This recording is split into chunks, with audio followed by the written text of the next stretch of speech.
Hello, everyone. I'm Olympia.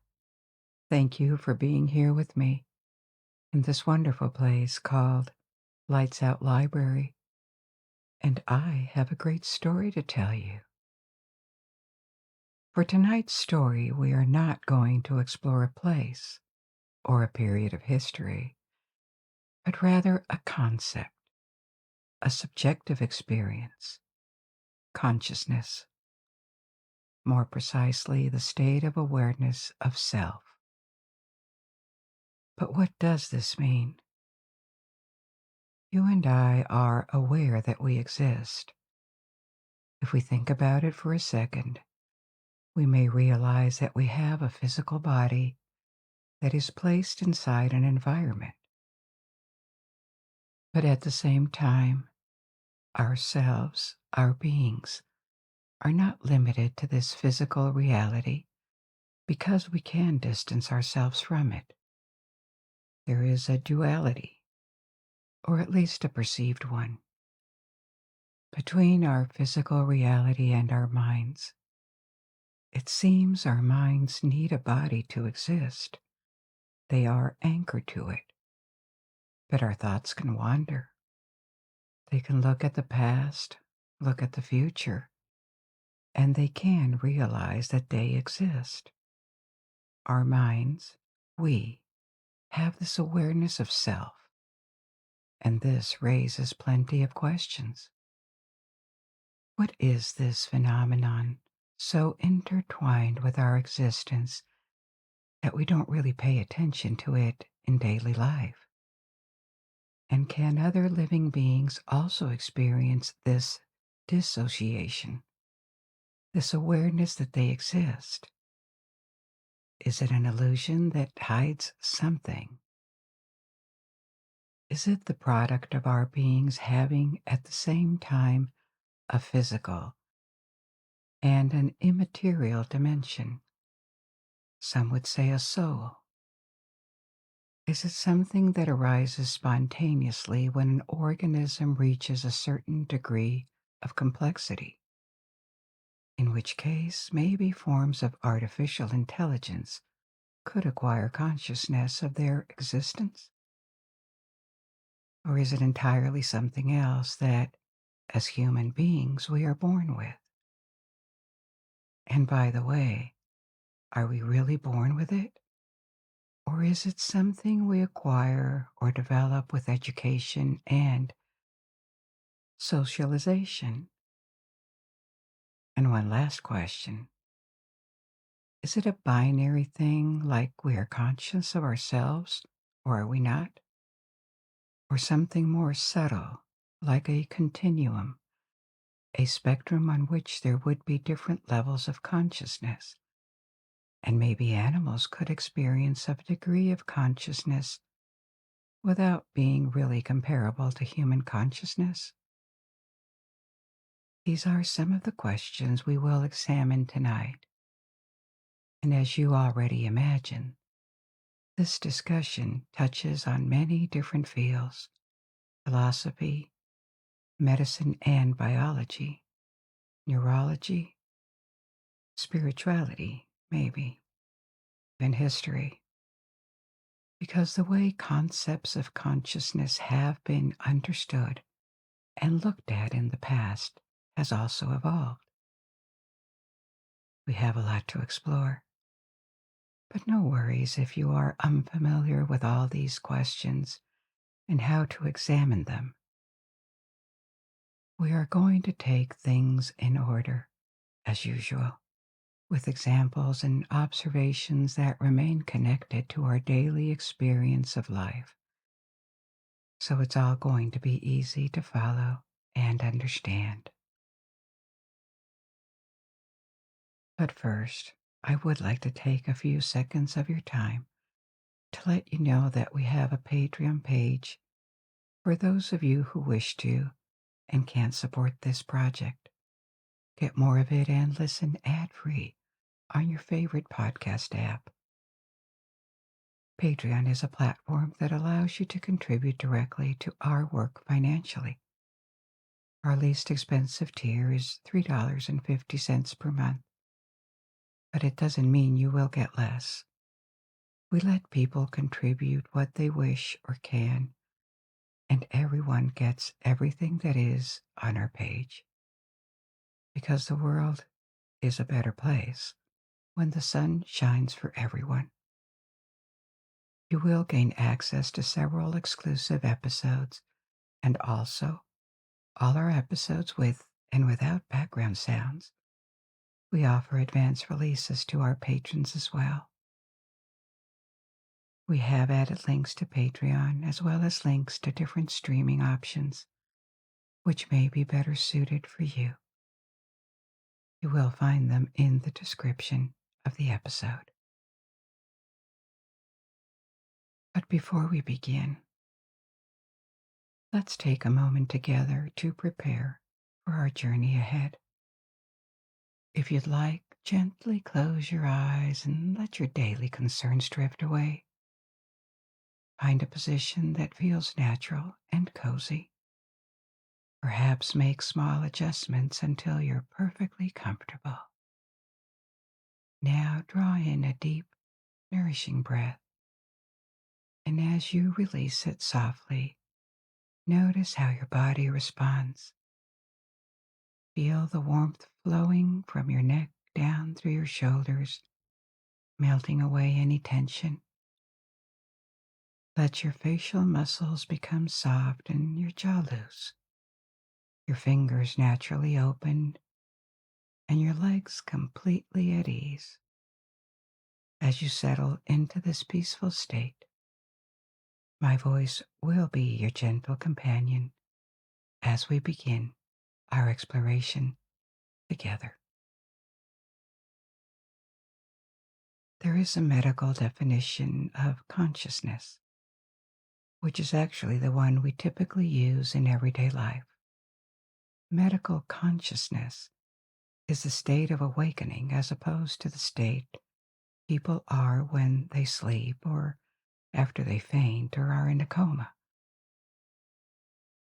And consciousness in that sense does not imply self reflection or a state of looking within oneself. It is just the capacity to perceive the environment and react to it. But this definition is not entirely separate from other, maybe deeper definitions of consciousness, because it implies a state of awareness. I am conscious because I am awakened.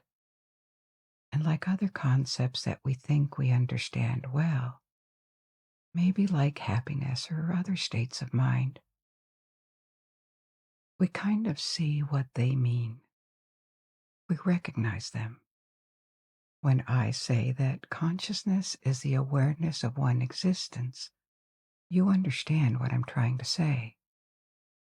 But as soon as we try to define this more precisely, the concept shatters and we are left with more questions about definitions. And after some thinking about a concept like this, we may end up feeling clueless about what it actually is, where it comes from, and what its implications are. So, in order not to get lost in semantics or a never ending stream of questions, let's ask ourselves practical questions, starting with this one. Do animals experience or have consciousness? And to this question, the dominant ancient and modern philosophical tradition in the West answered that no, they probably didn't.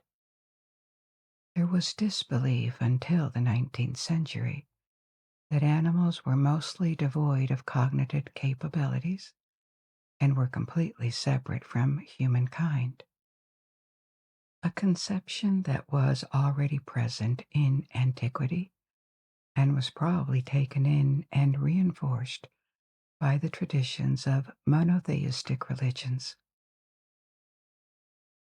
The Jewish and Christian Bibles explicitly state that the natural world, the creation, including animals, is available for humankind, not for pure exploitation as a resource.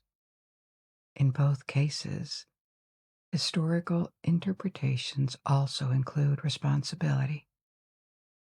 It was seen as a stewardship of nature granted to man, but it was always understood with an explicit hierarchy.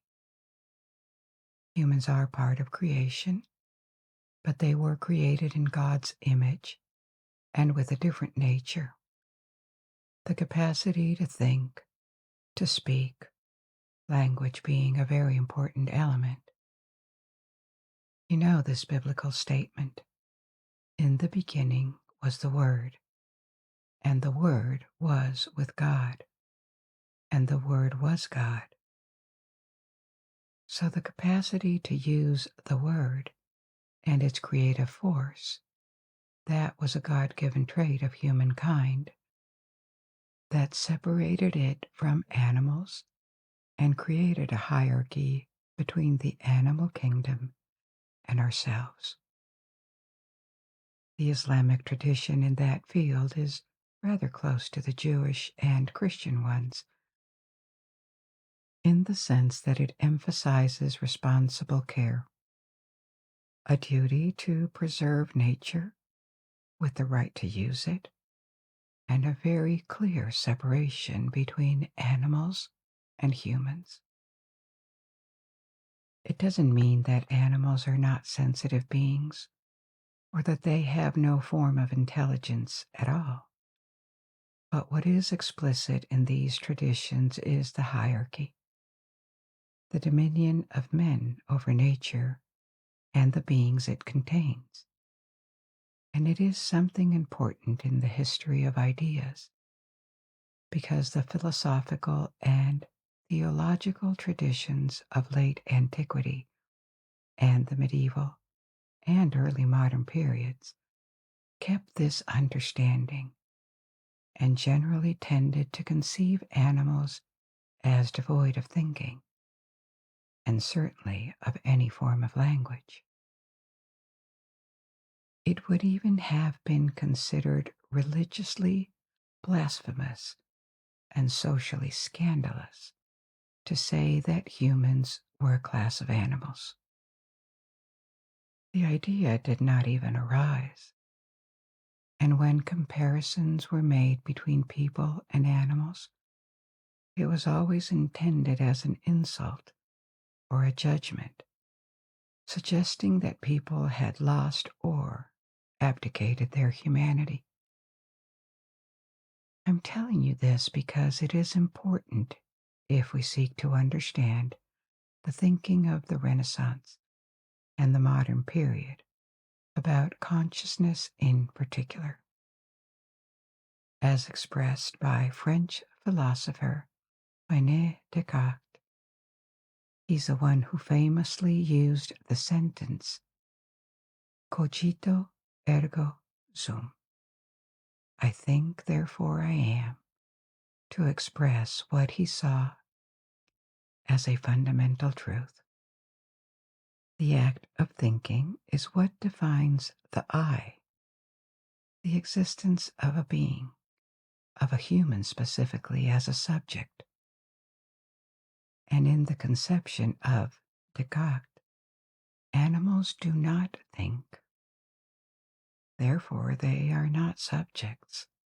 They exist, of course, but they are nothing else than elaborate biological machines, creatures without understanding, without reflection, without the awareness that they exist.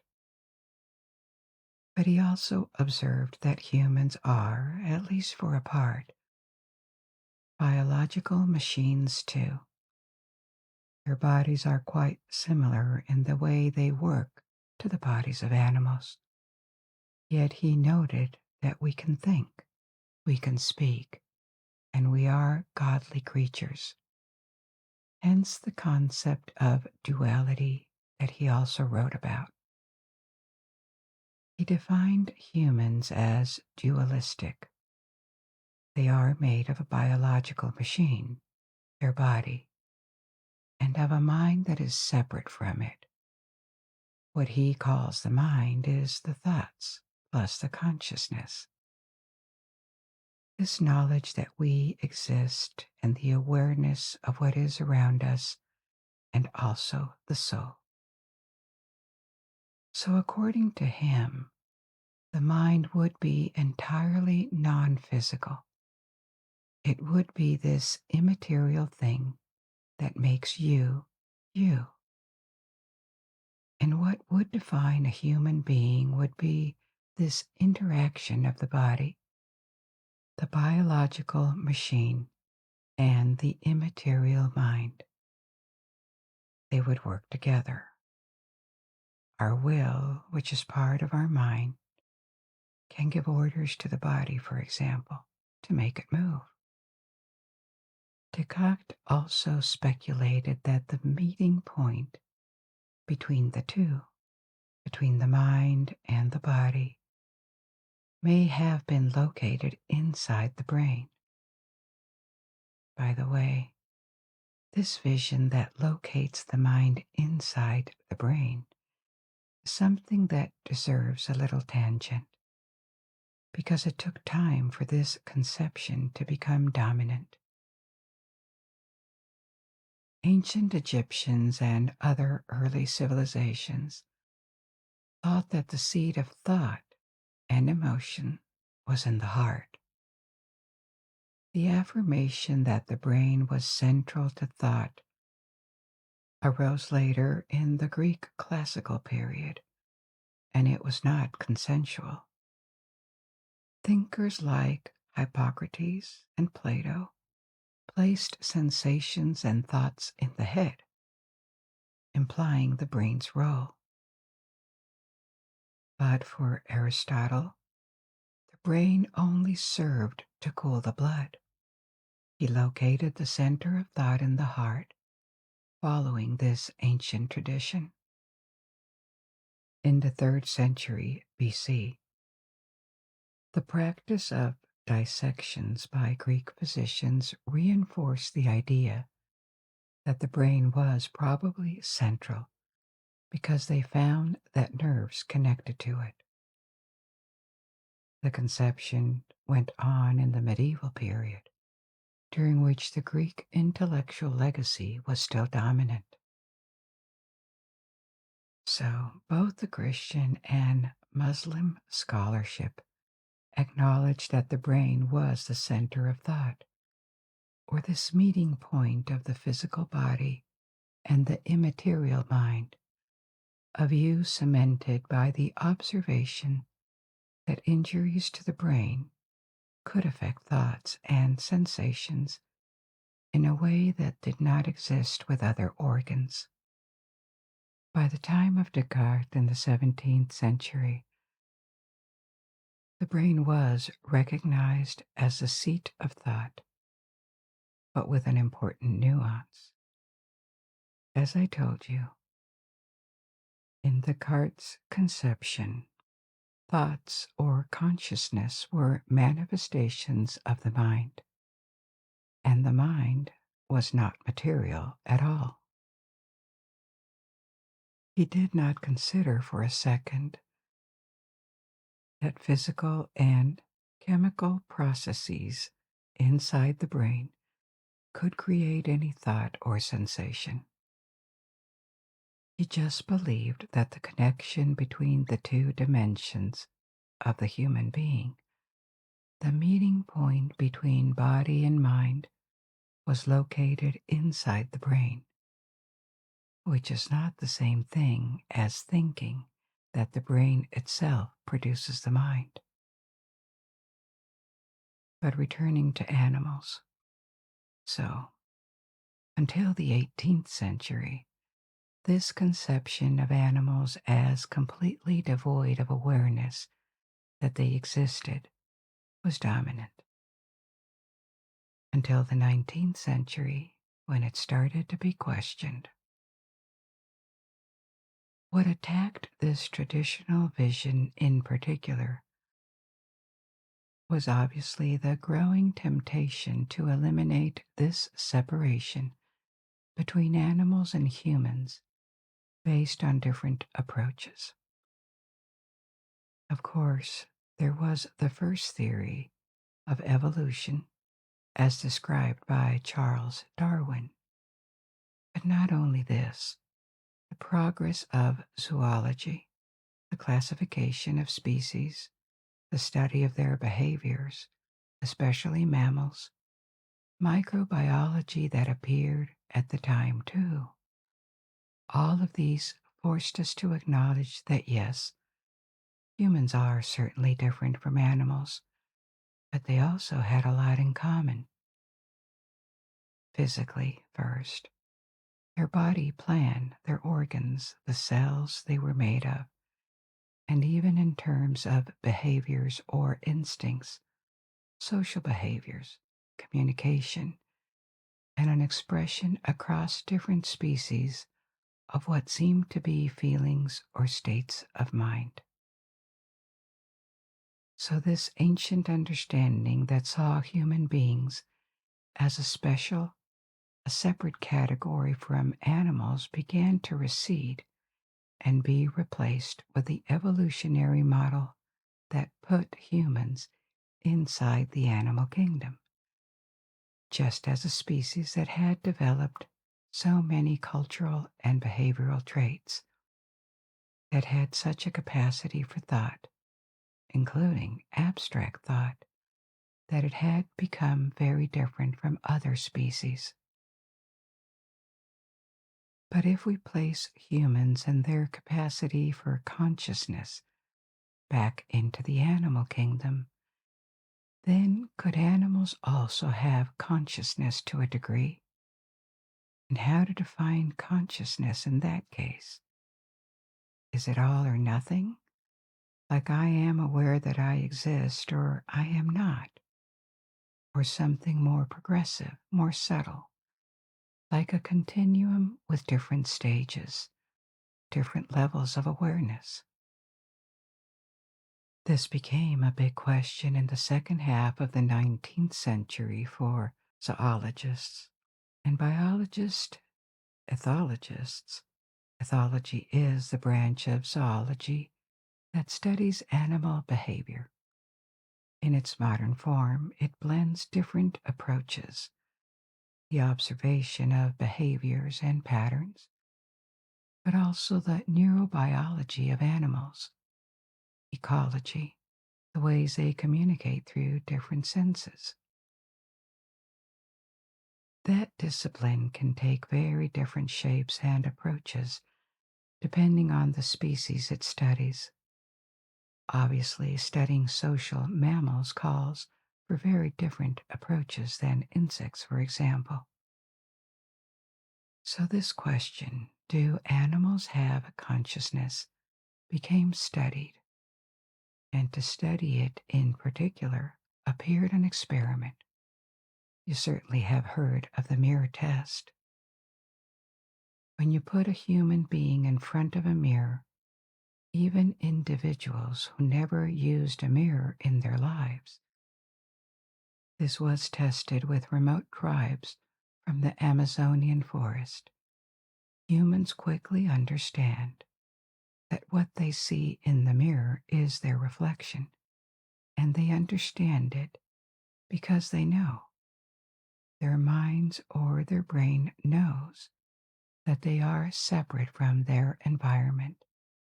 They have a body that ends somewhere. They know the shape of this body, and they know that beyond it is the environment they live in. Now, can animals experience the same thing? Are they aware of their existence as separate entities? Putting them in front of a mirror is a good test because it tells us about their capacity to distinguish themselves from the rest of the world, how able they are to understand that they see themselves. And it quickly appeared that different species succeeded at the mirror test, many of them mammals. chimpanzees and other primates, elephants, dolphins, pigs, but not only mammals.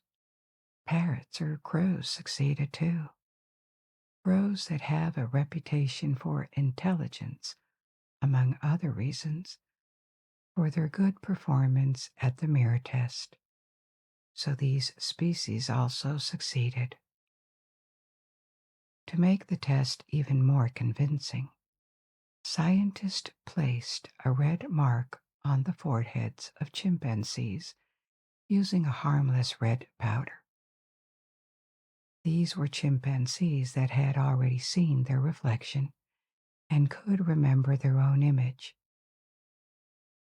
When they were shown a mirror again, they reacted by touching or trying to wipe away the mark, indicating that they recognized the reflection as themselves and understood that the spot didn't belong on their face. Beyond the mirror test, ethologists have shown that many animals, far more than those that succeed with the mirror, can still distinguish themselves from their environment. One limitation of the mirror test is that it relies heavily on vision, which is not the primary sense for many species. So it favors species that primarily navigate the world through sight, like us. But there are other senses. Many species are completely blind or let other senses guide them: smell, touch, hearing. An early intuition of Darwin was that to a degree, most large animals had a certain consciousness of themselves because they make choices all the time in response to external stimuli.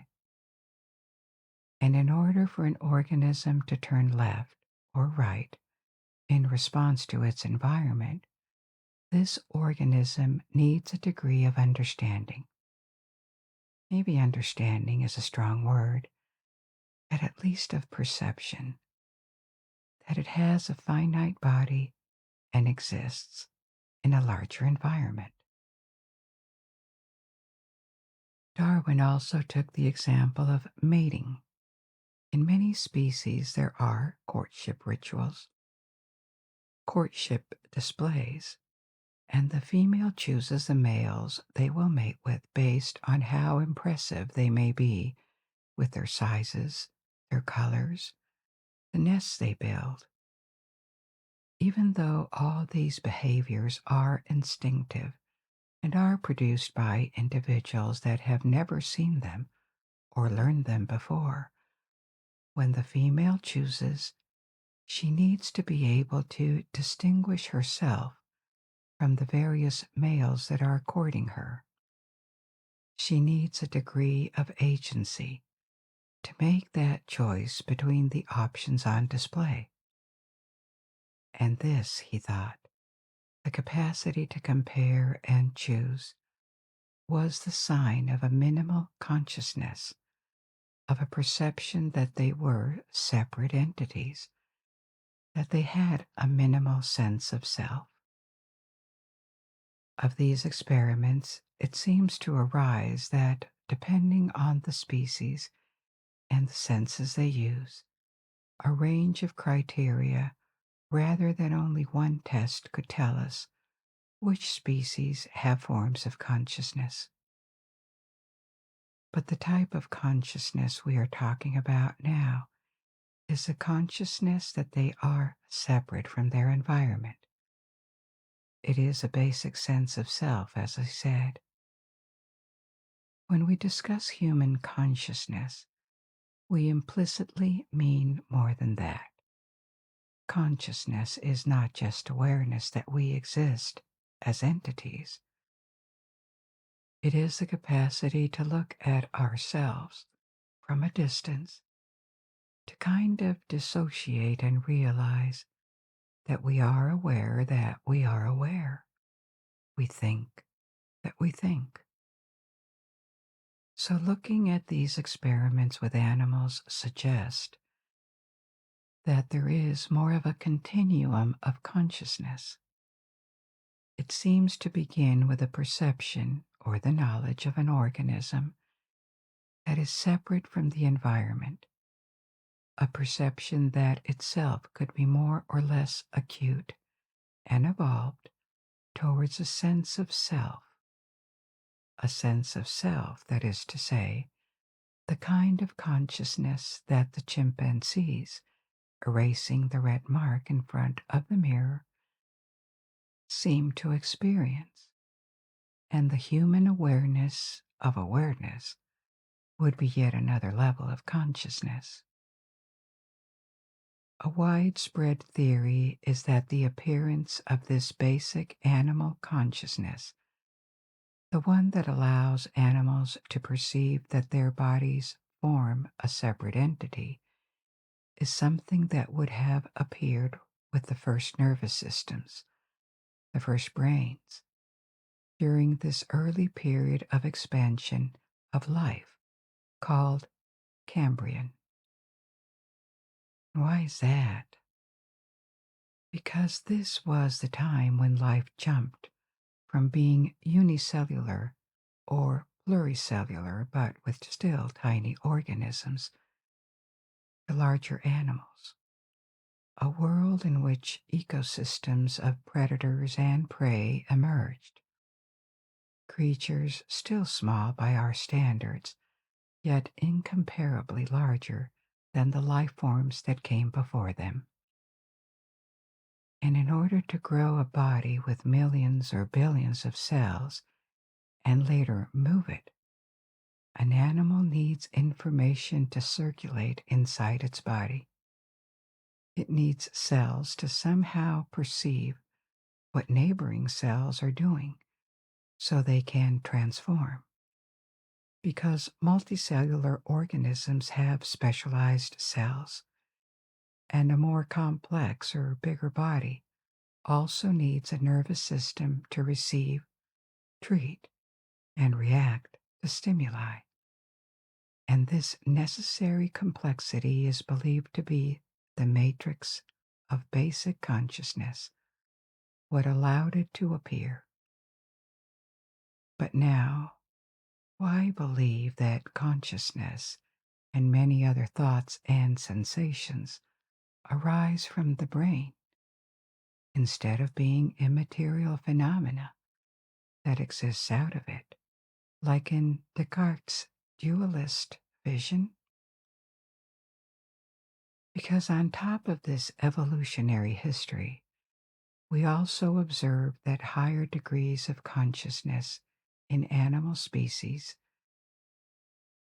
systematically come with higher brain complexity, and also because when consciousness related thoughts arise, like recognizing oneself, experiencing feelings or reaction to the outside world, or just choosing an action when others would be possible. So when this happens, we see certain zones of the brain become active, with electric impulses and neurotransmitters moving. This is why modern science searches for consciousness within the brain, rather than in some immaterial realm. If we want a phenomenon that can be tested and experimented on, it must be rooted in matter, in the physical, tangible world. This new understanding of consciousness that began to arise in the 19th century also released the concept of consciousness from all the bounds to the concept of soul, for example. You remember that what ancient philosophers, all the way to Descartes, called the mind was actually made of several things. Consciousness was one, feelings and sensations were other ones. An immortal soul was yet another aspect of the mind. And this made all research and speculations or beliefs about the materiality of the mind very touchy, because it could clash with religious beliefs and teachings. The ancient traditional vision that bound the soul and consciousness had been very powerful for a long time. And what 19th and 20th century science did was dissociate the two, with on one hand, the soul, which is not measurable, not material, and is a matter of faith that cannot be studied scientifically, and on the other hand, consciousness that can be measured and defined to an extent, so it can be an object of scientific research and speculation. In other words, what science has shown since the 19th century is that far from being an innate, eternal part of the human being, like the concept of soul, consciousness is more a cognitive process. And it appeared that the correlation between more developed states of consciousness on this spectrum I mentioned before and more neurological complexity between species was consistently verified, which again hints at consciousness being a process produced by the functioning of the brain. By the way, brain or nervous complexity is not just synonymous with the size of the brain. A certain size is necessary, but it is more the number of neuron connections and the way the brain works that determines this complexity.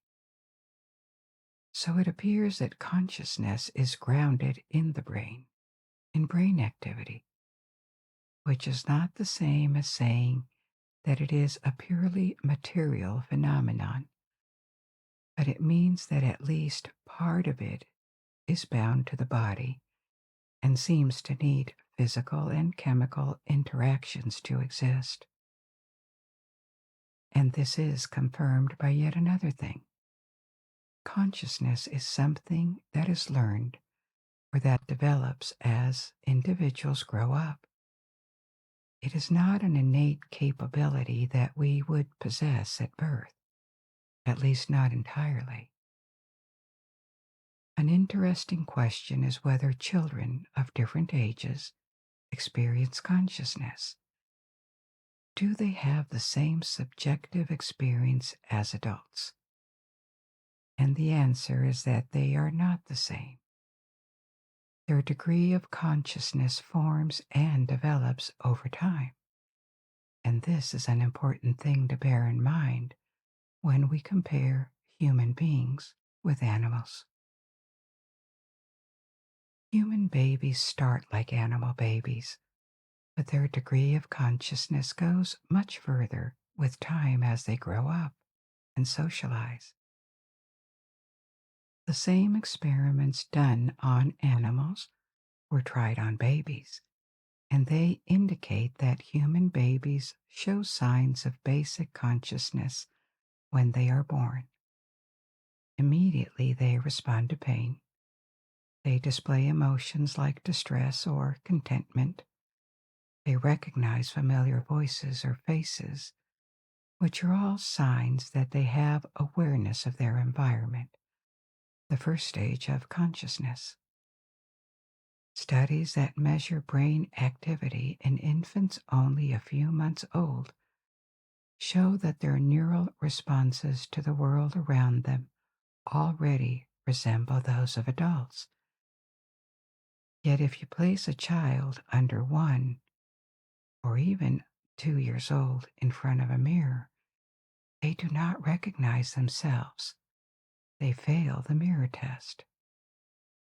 Only toddlers aged 2 to 3 start to succeed at this test, suggesting that the sense of self, this knowledge that they exist separately from the rest of the world, which is the stage above just perceiving the environment on the consciousness ladder, would appear around the age of 2 in humans, and it seems that the development of consciousness goes on after that. For example, infants 1 or 2 years old do not seem to be able to form autobiographical memories yet. They may remember things, but they do not seem to connect these memories with themselves, as if they were not part of this past. This capacity to grasp that they have a personal history, biography, together with a capacity to better articulate emotions and thoughts, is something they acquire between the age of 2 and 5, which tends to indicate their subjective experience becomes richer and they are more acutely and more constantly aware of themselves. The development of these functions and this apparent deepening of consciousness appear tied to brain development, especially of the prefrontal cortex that is thought to handle higher order, more complex thinking, and this development doesn't end there. The capacity to plan, to imagine, to project oneself into different situations, which can also be seen as facets of consciousness. Because in order to do all that, a person needs to think of himself or herself as an individual that thinks now and will also think later. And this needs a high degree of consciousness of what one is. So, all of this tells us that consciousness grows or deepens with education and socialization. An intellectual potential is certainly necessary, but like many capabilities of the human mind, it really develops through interactions with the environment and others. Now, this may be a major difference between humans and other animals, because experiences comparing the cognitive development of apes and humans show us that at a young age, intellectual capabilities are not that different between apes or other mammals and humans. The difference appears later. Toddlers and then children or adolescents continue to progress and expand their capacity to express themselves, to verbalize, conceptualize, plan. And we can add to this list of abilities the intensity of their consciousness. They become more and more acutely aware that they are aware, that they think, that they are individuals, whereas other species plateau quickly around the age of 2 or 3. So, to the question of whether children or even babies experience consciousness, we may answer yes, they do, at least in the basic sense of distinguishing themselves from the rest of the world. But they really develop a sense of self only later. And the realization that they are not only aware of their existence, but also aware that they are aware. This distanciation is something that happens even later, before adolescence, but long after they have learned to speak and conceptualize a lot of other things. Now, I told you that for modern scholars, scientists, and philosophers alike, consciousness was not totally separated from the physical world, from the body, because it appears to be a cognitive process. By observation, it can be traced back to certain zones of the brain. It evolves with the brain as we age, so it is a cognitive process, as we have just seen. And this raises another, more controversial question. Does it mean that consciousness is 100% the product of physical and chemical phenomena of biology in a person's brain? Or even though it is grounded in the material world, in biology, is there a part of it that remains non physical, immaterial, or why not spiritual? The first of these options, the materialistic one, emerged in the 19th century. It came with the rise in belief at the time that hard science would solve everything, all the mysteries of the world. When I say materialistic here, I don't mean in the pejorative sense of materialism. The greed for the possession of material things. I mean it in the philosophical sense of materialism, the belief that everything that matters, everything we could ever understand, is the physical reality, and that concepts, ideas, situations arise from this physical reality. A worldview that obviously doesn't leave any space for immaterial things, like an immaterial consciousness. But maybe it is not that simple. So let's look at the various alternatives. The materialistic or physicalist point of view would be that consciousness is entirely the product of physical processes in the brain. There is even a map of it depending on what type of consciousness we look at. Visual awareness, when we recognize our own reflection as ourselves, for example, corresponds to activity in the visual cortex, while self-awareness and this awareness of awareness are tied to the prefrontal cortex, this region of the brain where more complex or abstract thinking takes place. Other arguments in favor of this materialistic point of view include what I told you about the development of consciousness. It develops, it arises hand in hand with the development of the brain in the formative years of humans and also various animal species. But to this, some philosophers and scientists argue that, yes, consciousness is undeniably tied to the physical world, and the old vision of dualism in which the mind, including consciousness, would be a fully immaterial thing, an entity, is no longer defensible, because if it was, why all the activity in the brain every time we think or analyze something?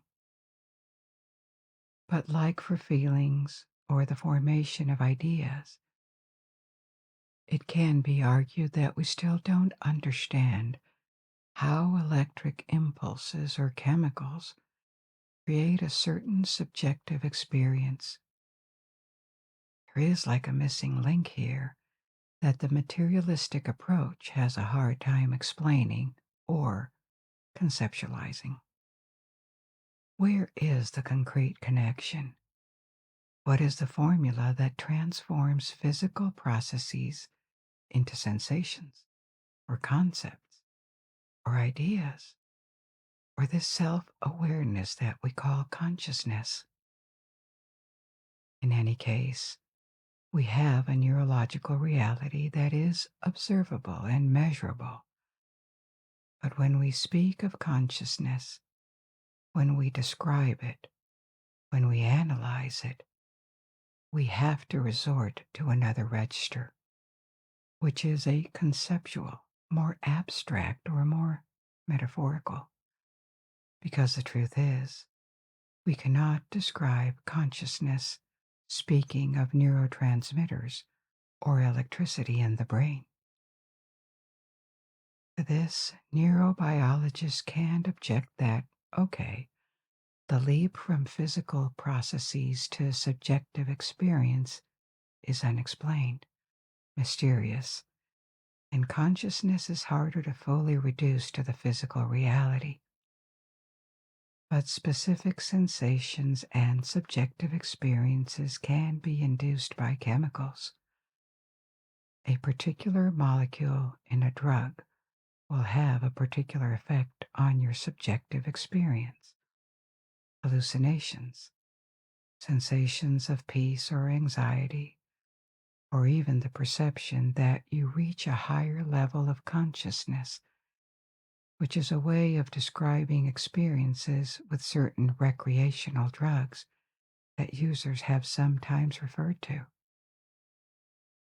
And these perceptions, these states of mind, these experiences can be inferred with chemicals, suggesting that the subjective experience is a product of physical phenomena and it is reproducible to a point, even though we have a hard time explaining the why and the how. It is hard to find a middle ground between these physicalists and immaterial views of consciousness. The physicalist approach has this problem of the leap from biochemistry to subjectivity and lived experience, whereas the immaterial approach tends to lean on speculative or metaphysical claims that may be convincing for those who already want to believe consciousness is immaterial, but they are not going to convince scientists or skeptics with unprovable affirmations. An approach that could partly bridge the gap between the two views could be to look at consciousness as something that arises and that emerges from complex information processing. It would not directly be a chemical or a combination of physical interactions that directly create consciousness, but rather to understand it, we would need to take into account that these physical phenomena handle, transport, process information, and information is immaterial, yet it is grounded in the physical reality.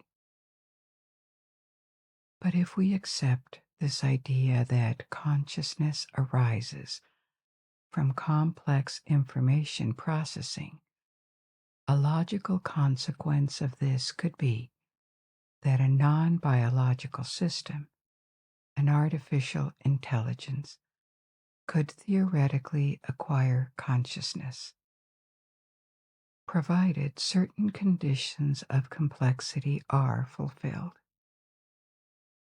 In a first approach, a common sense reaction could be that existing AI can already process information much faster than humans. And I mean really faster, thousands of times faster. So if it was about the quantity of information that can be treated and organized, AIs should have already acquired consciousness, and maybe even a higher state of consciousness than ourselves. It doesn't seem to be the case. So why is that? And does it mean that this idea that consciousness could be a product of the complexity of information is a mistake? Is it wrong? Not necessarily, because the complexity of a system is not so much about the quantity of information, but rather how this information is integrated, interconnected. The brain of humans, including children, and also many mammals or octopuses, have a high degree of interconnection. They consist of dense neural networks. And actually, their progress on the consciousness spectrum as individuals age seems well correlated to the development of these interconnections. So, if we accept this hypothesis that consciousness is a product of these interconnected neural networks, then what matters is information, not biology. And an AI designed the same way could be conscious. But the current AIs that are accessible to the public are not designed like this. These public AIs you can chat with or that gather information for you can process vast amounts of information, but they don't integrate it much in the way humans and some animals' brains do. They are designed for specific tasks like pattern recognition and language generation, not for creating a unified, subjective experience. In other words, they are advanced, sophisticated calculators, rather than entities that have a sense of what it is like to exist. And maybe you have experienced this sensation dealing with AI, that it is at the same time incredibly powerful and impressive, but also rather dumb, in the sense that it can say the biggest, most obvious falsehood, incompatible with other things it just said without apparently realizing it. Current AIs will also invent, or rather make things up, to provide you with the answer you ask for. This kind of obvious stupidity has decreased a lot since the first generations. They have been improved with more feedback-rich systems that make them sound more intelligent, more adaptable. But at least for public AIs, there is little doubt that they remain unconscious. They just mimic consciousness by using I or producing language that evokes a lived experience. There is nothing behind. Now AI is evolving very fast, and nothing says their architecture is set in stone. AIs that replicate the brain's recurrent processing with a lot of feedback, and an organization that would replicate a neural network could theoretically achieve consciousness. At least if this idea that consciousness is a byproduct of information processing complexity is true. We are not there yet, it seems, and there could well be other challenges. First, we don't really understand what level and type of integration is needed for consciousness, so it is hard and rather speculative to try to build a conscious AI. We are blind about this leap I told you about before, this leap that transforms physical phenomena into a subjective experience. And second, is consciousness possible with silicone and without biological substrates? This is a real question. Because what if specific chemical processes are needed, or something that has to do with quantum processes that can take place in chemical reactions, but not in an electronic integrated circuit? And third, even if an AI acquires a form of consciousness, how could we prove it and measure it to know that we are in front of a real consciousness and not an AI mimicking it? That's tricky. As we have seen since the beginning of this talk, we don't directly measure consciousness. Each of us knows it exists because we experience it. But the only proof I have that you have consciousness, and the only proof you have, is that we believe in certain analogies. We are all humans, so it seems reasonable to accept that we share this trait, and this assumption that we are of the same kind is reinforced every time we interact, because you act and I act as someone with consciousness. It is a bit the same with children or animals. We don't prove that they have consciousness, we infer it. We suppose it with a very high probability based on their behavior and brain activity. What happens in the different regions of the brains, or how they react to certain tests like the mirror test. And here we touch on the fact that since consciousness is a subjective experience, we have a hard time imagining forms or degrees of consciousness that we don't experience ourselves. And so we define it and look for consciousness in other beings in ways that are probably very anthropocentric. That's obvious. For example, with the mirror test, which is completely based on vision, because that's our leading sense when it comes to recognizing individuals. But what is consciousness like for animals that rely on other senses? That's hard to figure out, to conceptualize because of this subjective issue. So if an AI was to acquire consciousness, nothing says it's going to manifest like human consciousness. It could be less deep than human consciousness, or this consciousness spectrum, or more, or completely different. We don't know, and maybe we don't have the tools to imagine it. Even in fiction, in dystopias like in Terminator or The Matrix, we basically imagine AI developing an aggressive, malevolent vision of human like consciousness, but not something really different. Now let's accept for a moment that consciousness is indeed only a product of complex information processing in a feedback rich system, a neural network, and that a silicone substrate can produce it because it would depend purely on information itself and not chemical or quantum processes, that we would be able to build an AI that develops consciousness. That would raise plenty of questions and problems that maybe we will discuss in more detail in a future story.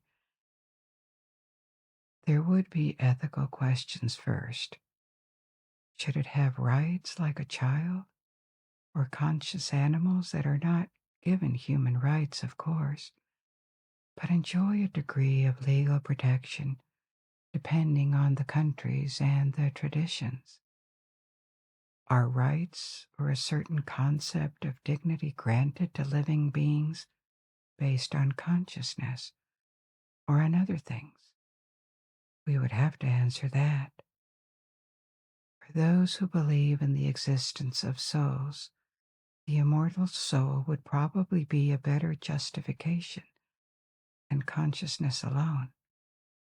Or is dignity grounded in biology, which extends to animals, and especially the mammals that are closer to us and generally benefit from more spontaneous empathy from us? There would also be practical problems. If an artificial intelligence acquires consciousness, is it not going to be only one? The marginal cost of replicating information, a system is very low. So conscious AIs could proliferate. And how do you grant rights or a special status to entities that could become more numerous than human beings in a heartbeat?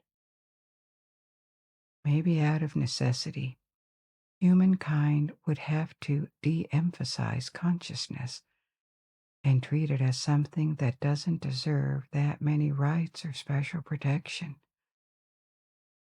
But we are so used to experience to believe that consciousness is human life itself, that without it we could not be ourselves, that real and final death is the moment when our consciousness ceases to exist, that relegating consciousness to the status of mere commodity is rather shocking to us. It seems to be equivalent to downgrading the value of life itself. These remain theoretical speculations at this point, and maybe we will never have to answer them. After all, maybe consciousness does not need biology or something else that we have not figured out yet, and no artificial, man made consciousness will ever emerge. AIs would remain sophisticated calculators that mimic consciousness without ever experiencing it. That would certainly be simpler. But these type of questions, at the same time stimulating and a bit scary, could well be on the table in our lifetime or for our children. There could be many other aspects to look at, and as usual, I invite you to dig deeper if you wish to, because we have reached the end of our story for tonight. And now, you may close your eyes if you haven't yet and fall asleep. But if you're not sleepy yet, you can pick another story from my ever growing library. And until we meet again, good night. Sleep well.